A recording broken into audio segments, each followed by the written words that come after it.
Ça y est, les amis, des enseignes comme KFC passent à l'offensive, pardon, je veux dire passent au halal, au nom de la diversité, à partir de ce 21 janvier. Oui, au nom de la diversité, ce qui signifie que si vous refusez, si vous êtes contre cette décision, alors vous êtes contre la diversité, bande de méchants. Alors moi, personnellement, qu'une entreprise s'adapte à la demande, s'adapte aux clients, en fait, pour moi, c'est pas l'entreprise le problème. L'entreprise ne fait que s'adapter commercialement à son environnement politique, ce qui veut dire que oui, c'est bel et bien la politique le problème, mes amis. Et si, une fois de plus, vos politiques vous faisaient passer des vessies pour des lanternes au nom de la diversité et au nom de la tolérance, eh bien écoutez les amis, trêve de bavardage, l'on va écouter ensemble nos amis des grandes gueules, c'est-à-dire Didier Giraud ainsi que Charles Consigny. Qu'est-ce qu'ils nous disent? Comment est-ce qu'ils nous le disent? Aiment-ils le halal, ces bandes de fachos intolérants? On voit ça ensemble tout de suite. Alors on commence par qui? Allez, Didier Giraud. Parce que moi, je vais rappeler, c'est quoi du halal? Du steak halal, c'est d'abord une vache, un jeune bovin, enfin un animal qui est abattu halal. Et abattu halal, pour ceux qui l'ont pas vu, d'ailleurs c'est la même chose en cachère, c'est un égorgement sans étourdissement. Une vache qui a 70 litres de sang, pour crever en abattage halal, enfin pour mourir en abattage halal, ça lui prend un quart d'heure, quoi. Pour se vider de ses 70 litres de sang, ça lui prend un quart d'heure de space. Il n'y a pas d'étourdissement avant? Non, Alors, bon appétit, pardon, bon appétit. Donc, je ne savais pas qu'il allait dire ça, je ne savais pas qu'il allait décrire dans toute son ignominie le réel, en fait. Bah oui, le réel, c'est que la viande halal est une viande de très mauvaise qualité. Bah pourquoi? Parce que il y a tout le stress de l'animal, il y a tout le cortisol de l'animal, et bien sûr, ça fait une viande, de très mauvaise qualité, parce que vous abattez, vous saignez un animal qui meurt dans d'atroces souffrances, et tout ça au nom de la religion, et bon appétit bien sûr. Voilà. Bon, ça fait toujours partie de la contradiction gauchiste qui importe des gens au nom de la tolérance qui sont parfaitement intolérants, et au nom de l'anti-souffrance animale, ils vont vous imposer le halal qui est une méthode pour faire souffrir l'animal le plus possible avant qu'il ne meure dans son sang, quoi.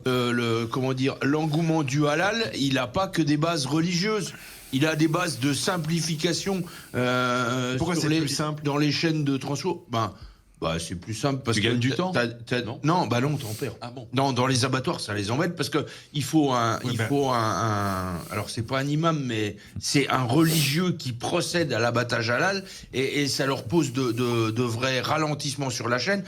Par contre, t'as des abattoirs qui se spécialisent là-dedans et qui font plus que ça, quoi. Donc ils ont un moindre... Ah ouais, vous imaginez, c'est quoi votre métier? Imam dans un abattoir, c'est-à-dire je prie dans le sang de mes victimes, je prie dans le sang des vaches là qui se vident de 70 litres pendant qu'on les égorge sauvagement. Bah oui, c'est ça le halal, et bien sûr, ça fait perdre du temps. Bon, ça après, voilà, ça on peut en débattre, hein. Bon, je savais pas trop ce qu'il allait dire, bon là, il semble qu'il veuille rentrer dans les détails, mais bon, effectivement, l'abattage à la chaîne, selon moi, ça ne devrait pas exister, voilà, que ce soit les bœufs ou alors les poules en cage, pour moi tout ça ne devrait absolument pas exister, et je suis pas écolo, hein, voilà, je suis pas écolo, juste j'aimerais qu'on ait des produits animaux de meilleure qualité, et ça ne peut pas se faire dans ces conditions-là, a fortiori quand c'est halal, quoi.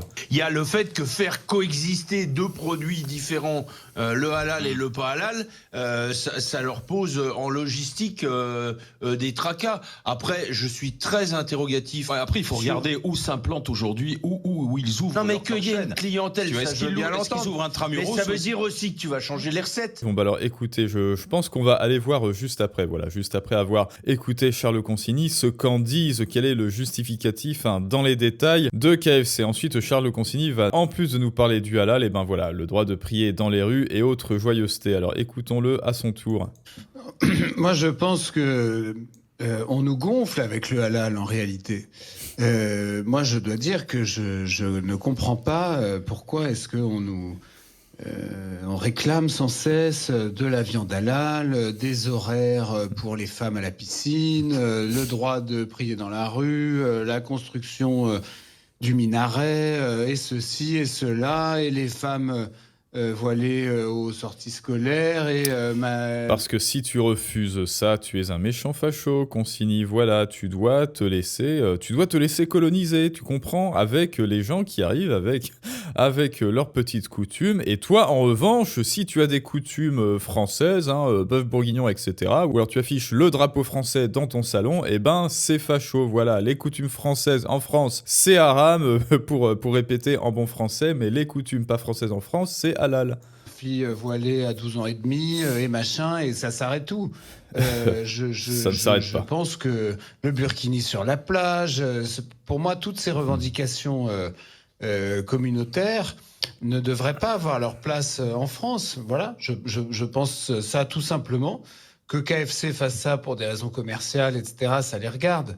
Mais je pense que c'est dommage et que c'est une espèce de signe supplémentaire, s'il en fallait un, du morcellement communautaire. Après, Charles Consigny, ça en dit long sur, sur le client moyen, enfin sur le profil type, sur l'avatar client moyen de KFC et de toutes ces autres chaînes. Parce que comme je l'ai dit, voilà, ces chaînes de fast-food, elles ne font que s'adapter à la population qui va les voir, qui vient consommer leurs produits. Et voilà, à n'en pas douter. Oui, je sais, ça paraît d'être un stéréotype. Ouh là là, les méchants stéréotypes, les méchants clichés des gens du nord du sud qui vont dans les KFC. Écoutez, le réel c'est que c'est tellement un cliché que KFC décide de faire du halal. Donc écoutez, peut-être que les clichés et autres archétypes, c'est peut-être une forme de sagesse, peut-être qu'il y a un grain de vérité dans ces stéréotypes, que sais-je. Et du séparatisme communautaire en France. Il ne faut pas tomber dans le panneau non plus, Charles. Moi, j'entends ce que dit Fatima. Il y a quoi de la revendication et il y a quoi de l'opportunisme commercial là-dedans? Sachant que moi, je crois pas qu'il y ait un collectif. Il y en a, sinon il ne pas. De la part des gens qui ne veulent manger que halal. De la part des gens qui ne veulent ça peut être de l'opportunisme commercial sans revendication. De la part des gens qui ne veulent manger que halal et qui vont préférer un resto qui leur sert de la viande halal à un autre, pour moi, c'est une démarche communautaire. C'est une démarche communautaire et de séparatisme. Et n'oubliez pas qui vous a vendu ce séparatisme au nom du vivre ensemble. N'oubliez pas qui vous a vendu ces gens complètement intolérants, ne serait-ce que dans l'alimentation, au nom de la tolérance. Et écoutez, vous connaissez les noms. Oui, vous connaissez les noms, que ce soit effectivement pour le halal ou le droit de prier dans la rue, si vous voyez ce que je veux dire. Mais bien sûr que je parle du prêtre, voilà, bien sûr que je parle du prêtre à la fin de la messe qui sort en face de l'église. Bien sûr, le méchant prêtre.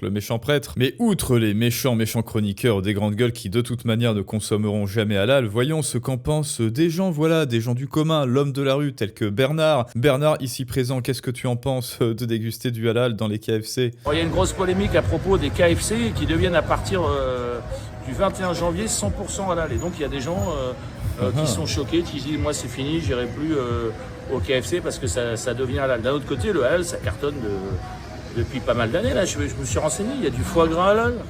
Le foie gras halal, les oies sont gavées, tournées vers la Mecque. Il y a même du champagne halal. Non mais sans déconner, du champagne halal, c'est quoi? C'est sans alcool? Ils égorgent des raisins? Non, ça va trop loin le halal. C'est du champagne halal, je ne savais pas, Bernard, je ne connaissais pas, je pense que ça vaut le coup d'essayer au nom de la tolérance. Moi je suis quelqu'un de tolérant et donc je dois me soumettre. Voilà, je dois agir selon le livre de la soumission. Ensuite, voilà, il y a des individus tels que Vanessa qui vous livrent des gifs, c'est-à-dire des signes iconiques animés issus de l'inconscient collectif et notamment de la culture populaire et de la culture internet. Enfin bref, vous connaissez, ça c'est le nom à rallonge pour désigner un gif et Vanessa n'a rien trouvé de plus vulgaire que de nous montrer une espèce de candidat de télé-réalité avec des tatouages, en surpoids, avec un anneau dans le nez qui fait des fucks pour nous dire ne faites pas chier les gens qui crachent sur le halal, mangez du halal parce que sinon voilà, Karen de la Starac va vous faire des fucks. C'est génial Vanessa, c'est génial. Je vois que tu es la meilleure pub contre le halal. Merci pour tout. Lorsque Quick l'a fait, ils ont triplé leur chiffre d'affaires. Mais oui, moi je n'en doute pas un seul instant. Ce qui est révélateur des populations qui vont chez Quick en majorité, chez Quick, chez KFC. Et vous croyez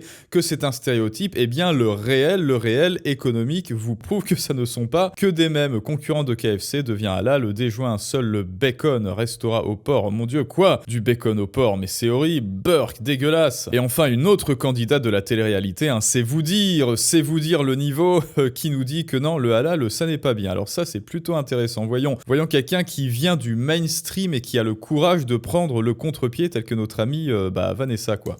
Les guys, non mais est-ce que vous avez vu que là, Les guys, bon, écoutez, non, en fait, finalement, on va pas l'écouter. Bon, allez, à allez. partir de la fin du mois, de ce mois-ci, donc on est en janvier 2026, Oui, à partir du 21 effectivement. janvier, les KFC deviennent halal. What the fuck? Là, ça veut dire que les chrétiens, ou les juifs, ou les athées, ou n'importe qui juste ne désire pas manger de viande halal, ne peut plus manger à KFC. Mais pas juste à KFC, parce qu'il y avait Quick, ensuite il y a Five Guys. En fait, tous les fast-food en fait, deviennent halal. Et avant qu'on me dise, ouais, non, mais t'es islamophobe et tout, rien à voir. Mais en fait, c'est-à-dire qu'il n'y a pas d'alternative. Genre, vous pouvez pas faire un délire en mode, tu peux manger halal, mais c'est une alternative. Genre, non, c'est forcé à tout le monde de manger halal. C'est quoi ce délire en fait? Moi, je suis chrétienne, j'ai pas envie de manger halal. J'ai pas envie de manger de la nourriture Ah bon, tu es chrétienne, toi, avec tes yeux bridés et ta face de citron? Pardon, Nathalie, pardon. en fait, où il y a eu des cultes qui ont été faits pour des jeux qui sont pas liés.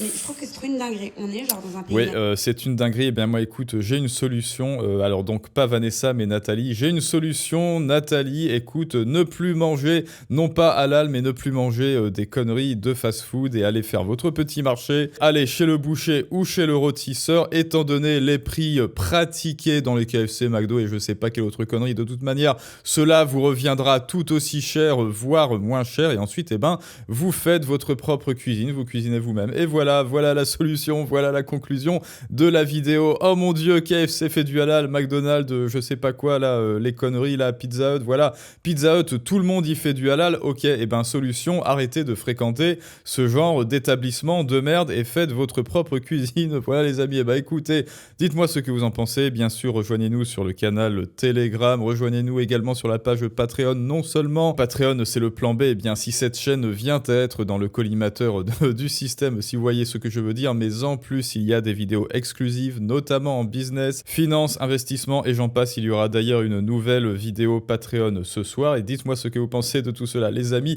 fréquentez-vous ce genre d'établissement du diable et je vous dis à tous à très bientôt pour un prochain storytelling du monde moderne, mais ça, c'est une autre histoire.